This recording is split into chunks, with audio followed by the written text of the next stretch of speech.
오늘 던져볼 질문은 이거예요. 우리가 흔히 미덕이라고 배우는 겸손이나 배려 있잖아요. 혹시 그게 우리의 힘을 갉아먹는 위선은 아닐까요? 저희 손에 들어온 권력 설계 이론이라는 텍스트가 있는데 여기선 아주 단호하게 그렇다고 말하고 있어요. 특히 남자의 욕망, 그중에서도 섹스와 돈에 대한 욕망을 어떻게 다루느냐가 그 사람 인생 전체를 결정한다, 이런 주장인데요. 오늘 이 거침없는 주장의 속살을 한번 파헤쳐보려고 합니다. 이 자료의 핵심 전제는 자기 욕망을 숨기는 건 위선이고 그 위선은 스스로를 파괴하는 짓이다. 이겁니다. 그럼 그 선언의 첫 번째 대상, 섹스에 대한 이야기부터 시작해볼까요? 이 자료를 보면 남자가 섹스에 대한 욕망을 감추고 성인군자인 척하는 걸 야성이 거세된 상태라고까지 하던데요.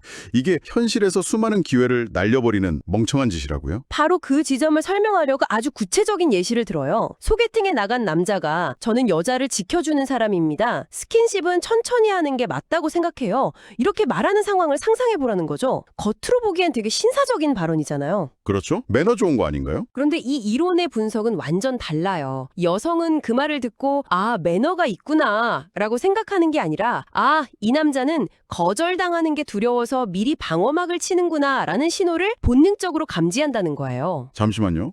그럼 우리가 보통 매너나 배려라고 배웠던 행동들이 오히려 마이너스가 될 수 있다는 건가요? 이건 뭐랄까 상식하고는 완전히 반대되는 이야기인데요. 그렇죠. 이 이론이 도발적인 이유가 바로 거기 있는 거예요. 사회적으로 권장되는 선량함이라는 포장이 이 관점에서는 그냥 자신감 없음, 두려움의 다른 표현일 뿐이라는 거죠. 거절의 가능성이 있는 진짜 게임에 뛰어들 용기가 없으니까 나는 원래 그런 사람 아니야 하면서 안전한 울타리 안으로 도망치는 행위, 이렇게 해석을 하는 겁니다. 그렇다면 이 텍스트가 말하는 매력적인 남성은 정반대로 행동해야겠네요. 어떤 태도를 말하는 거죠? 핵심은 이거예요. 나는 너를 원한다. 이 자신의 욕망을 솔직하게 인정하고 거기서 생기는 그 팽팽한 성적 긴장감 있잖아요. 이걸 피하지 않는 태도예요. 피하지 않는다. 네, 대부분의 남자들은 이 긴장감을 불편해하고 어떻게든 없애려고 하는데 진짜 매력적인 남성은 그 긴장감을 견디는 걸 넘어서 오히려 즐길 줄 안다는 거죠. 그 긴장감이야말로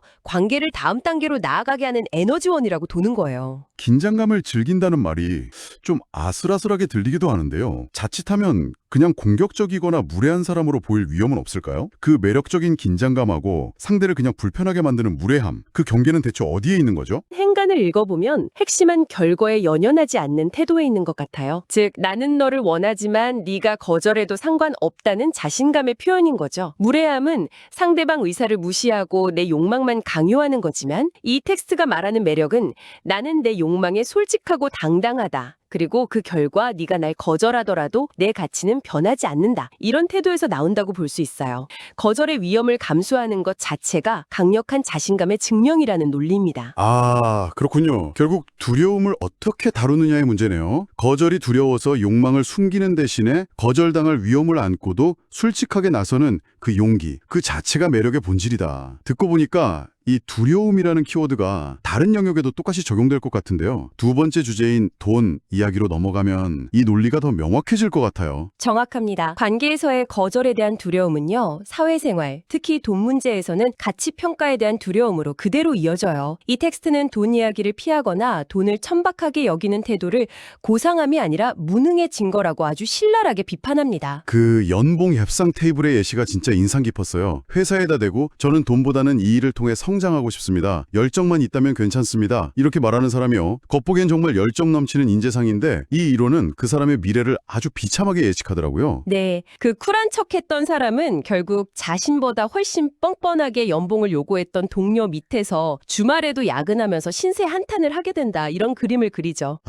세상은 왜 이렇게 불공평하지? 하면서요. 맞아요. 소주잔 기울이면서. 근데 이 이론의 관점에서 보면 이건 불공평한 게 아니에요. 자신의 가치를 걸고 거래를 해야 하는 순간에 비난받을 게 두려워서 협상을 포기한 사람의 당연한 결과일 뿐이라는 거죠. 특히 이게 뭐랄까 한국 문화에서는 돈에 대해 노골적으로 말하는 걸 좀 꺼리는 경향이 있잖아요. 돈 밝힌다는 말을 듣기 싫어하고요. 이 텍스트의 주장은 그런 문화적인 금기에 정면으로 도전하는 셈이네요. 맞아요. 바로 그 점 때문에 이 텍스트가 누군가에겐 더 불편하게 또 누군가에겐 더 통쾌하게 느껴질 수 있어요. 이 이론은 돈보다 열정이라는 말이 얼마나 자기기만적인지를 지적하는 거예요. 정말 열정이 있다면 그 열정을 쏟아부은 자신의 노동과 시간에 대해서 정당한 가치를 요구하는 게 당연하다는 거죠. 그걸 요구하지 못하는 건 건 겸손이 아니라 자신의 가치를 스스로 헐값에 넘기는 행위, 즉 냉철한 거래를 할 능력이 없는 상태라고 단정해버립니다. 듣고 보니 섹스와 돈, 이 두 사례의 구조가 소름 돋을 정도로 똑같네요. 여성에게 거절당할까봐 두려워서 신사적인 척하는 남자나 속물로 보일까봐 두려워서 연봉 협상 테이블에서 열정적인 척하는 사람이나 근본적으로는 두려움 때문에 자기 욕망을 포장하고 있다는 거잖아요. 바로 그거예요. 이 텍스트가 위선이라고 부르는 상태의 본질이 바로 그겁니다. 두려움 때문에 점잖은 척, 욕심 없는 척 하는 것. 이 위선이 단기적으로는 갈등을 피하고 좋은 사람처럼 보이게 해줄진 몰라도